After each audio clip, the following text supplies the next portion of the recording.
ముందుగా అందరికీ పరభవనామ సంవత్సరం ఉగాది శుభాకాంక్షలు. అసలు మనం ఉగాదిని ఎందుకు జరుపుకుంటాం? ఈ పరభవనామ అనే పేరు ఎలా వచ్చింది? యుగాది అనే సంస్కృత పదం నుండి వచ్చింది. యుగాదిలో యు అంటే యుగం, ఆది అంటే ప్రారంభం అని అర్థం. అంటే యుగాన్ని యొక్క ప్రారంభం అని అర్థం. ఇది కాలక్రమంగా ఉగాదిగా మారింది. అదే మన తెలుగు భాషలో ఉగాదిలో ఉ అంటే నక్షత్రం, గా అంటే గమనం అని అర్థం. అంటే నక్షత్రం యొక్క గమనాన్ని తెలియజేస్తుంది అని అర్థం. ప్రతి సంవత్సరం చైత్రమాసం శుద్ధ పాఠ్యమి నాడు మనం ఉగాదిని జరుపుకుంటాము. ఇదే రోజున శ్రీ మహావిష్ణువు మత్స్య అవతారం దాల్చి శంకాసురుడు అనే రాక్షసుడిని సంహరించారు. పూర్వం కృతయుగంలో సత్యవ్రతుడు అనే రాజు ఉండేవాడు. ఈ రాజు నదీ తీరానికి వెళ్ళగా సూర్యుడికి ఆజ్ఞమిస్తున్న సమయంలో తన చేతిలోకి ఒక చేప వస్తుంది. ఆ చేపని నీటిలో వేస్తూ ఉండగా ఆ చేప మన మానవ భాషలో మాట్లాడి, నన్ను సముద్రంలో వేస్తే పెద్ద చేపలు నన్ను తినేస్తాయి అని అనగా తన కమండలంలో పెట్టి తన రాజ్యానికి తీసుకువెళతాడు. ఆ చేప తన కమండలంలో సరిపోక రోజుకి పెద్దదవుతూ వస్తుంది.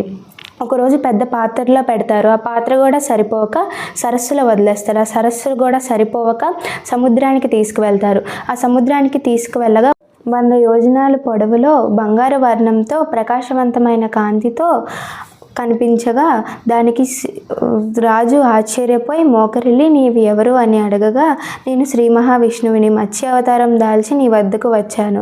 ఇంకొక 7 రోజుల్లో ప్రళయం రాబోతుంది. నువ్వు ఒక నావుని తయారు చేసి అందులో సప్త ఋషులను జీవ జంతువులను అందులో ఉంచి వాసుకి సహాయంతో తాడుని తయారు చేసి నాకు అందిస్తే నేను మిగిలిందంతా చూసుకుంటాను అని చెప్పగా, దానికి రాజు ప్రళయం ఎందుకు వస్తుంది అని కోరగా దానికి శ్రీ మహావిష్ణువు ఇలా అంటాడు, ఒకరోజు బ్రహ్మ నిద్రిస్తున్న సమయంలో తన నోట్ల నుంచి వేదాలు జారి సముద్రంలో పడిపోతాయి.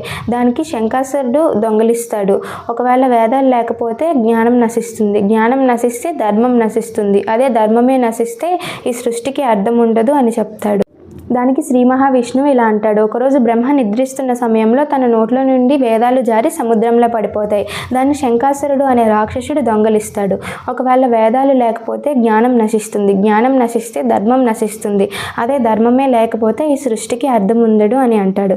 అదే 7వ రోజు రానే వచ్చింది. ఆ రోజు వాతావరణం మొత్తం భయంకరంగా మారిపోతుంది. ఉరుములు మెరుపులతో పెద్ద ప్రళయం సంభవిస్తుంది.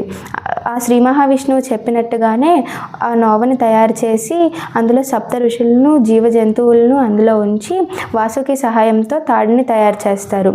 ఆ అలలు వచ్చి ఈ నోవను కొట్టుకుపోతుంది అనుకునే సమయంలో శ్రీ మహావిష్ణువు తన కొమ్ముకి వాసుకిని చుట్టుకొని వాళ్ళ నోవతో పాటు వాళ్ళందరినీ రక్షిస్తారు. అలాగే శంకాసురుడితో యుద్ధం చేసి దాని దగ్గర ఉండే వేదాలన్నింటినీ తీసుకొని బ్రహ్మకు ఇస్తారు. అప్పుడు భూమి చుట్టూ ఉండే నీరు కొద్దిగా ఇంకిపోతుంది. భూమి పునరావృతిస్తుంది. ఈరోజే మొట్టమొదటిసారిగా సూర్యోదయం జరుగుతుంది. ఇదే యుగ ప్రారంభం. ఈ యుగ ప్రారంభం ఎప్పుడు జరుగుతుందంటే చైత్రమాసం శుద్ధ పాఠ్యమి నాడున జరుగుతుంది. కాబట్టి మనం ఉగాదిని జరుపుకుంటాము. ఎప్పుడైతే ధర్మం నశించి అధర్మం తలెత్తుతుందో అప్పుడు శ్రీ మహావిష్ణువు వివిధ అవతారాలను దాల్చి సత్యం, ధర్మం, న్యాయాన్ని కాపాడడానికి 10 అవతారాలు ఎత్తారు. ఈ అవతారాలనే మనం దశావతారాలు అని చెప్తాం. అసలు ఈ పరభవనామ సంవత్సరం అనే పేరు ఎలా వచ్చింది? ఒకనాడు నారద మహర్షికి తన భక్తి పట్ల, ఇంద్రియ నిగ్రహం పట్ల గర్వం కలిగింది. ఈ గర్వాన్ని అణిచివేద్దామని శ్రీ మహావిష్ణువు మాయ అంటే ఏంటో చూపిద్దామని నారద మహర్షిని ఒక పవిత్ర నదిలో మునగమని చెప్పారు. అలా మునిగి తేలగానే నారద మహర్షి ఒక అందమైన స్త్రీగా మారిపోయారు. ఆ అందమైన స్త్రీ పేరే నారది. ఈ నారది ఒక రాజుని వివాహం చేసుకొని 60 మంది పుత్రులకు జన్మనిస్తారు. ఈ 60 మంది పుత్రులు ఒక యుద్ధంలో మరణిస్తారు. పుత్రశ్లోకంతో బాధపడుతున్న నారదికి శ్రీ మహావిష్ణువు ప్రత్యక్షమై నీ 60 మంది పుత్రులు కాలచక్రంలో 60 సంవత్సరాలు నిలిచిపోతారు అని చెప్తారు. ఈ 60 సంవత్సరాలని 3 భాగాలుగా విభజించారు. ఈ 60 సంవత్సరాల్లో మొదటి 20 సంవత్సరాలు బ్రహ్మకి సంబంధించినవి, మధ్య 20 సంవత్సరాలు శ్రీ మహావిష్ణువుకి సంబంధించినవి, ఆఖరి 20 సంవత్సరాలు మహాదేవునికి సంబంధించినవి.